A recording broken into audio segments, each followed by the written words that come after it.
I'm back with another Ask Me Anything vlog, and this one is about whether or not any of my stories or my characters reflect me or my life, stories that have actually happened to me in my life. So it's a very personal question, and I'd love to be able to say, I'm not telling, but I've promised that I'll answer these questions, so I'm going to stand by my word. And the answer really is yes and no. And I think this is probably what most authors would admit to. So while none of the nitty gritty in any story or even a full story arc is, really taken wholesale from my life experience, certainly elements of the stories are. And when you think about that, it makes sense because most of us have had similar experiences, whether it's with friends struggling with infertility or friends struggling with marital problems, betrayals, friends struggling with dysfunctional family relationships. These are common themes, which is why the books resonate, right? Because we all can relate to these things and we can root for the hero and the heroine in the story to be able to overcome these obstacles.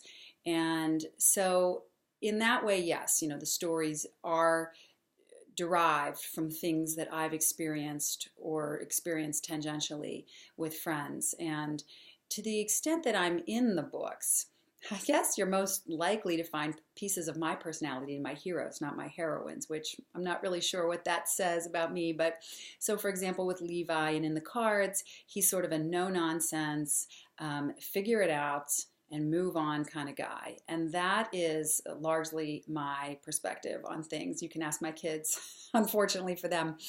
And David is... he tries to think through things. He puts emotions aside to try to think through what he thinks is the best way to handle something, and he'll stick to his code of honor even if it costs him, and that's something that I do and believe in. Let's see. Gray is the sort of romantic, and I was definitely a big romantic when I was younger. Age has tempered that somewhat, but so Gray is a little bit of a nod to my past, perhaps my heart that wanted to give everything with no fear of vulnerability. And then with Hank puts family first, and that is definitely how I was raised, and it's definitely what I believe. So in that way, Hank is a little bit like me.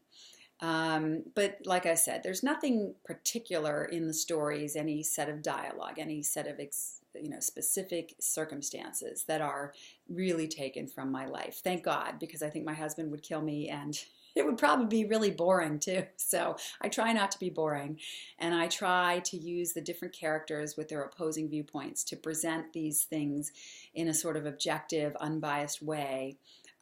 Because everyone can feel differently about these issues. Some people can never forgive a betrayal, and other people can do that. I hope that I present an interesting journey on things we've all experienced, but it's not me or my family per se in any one book.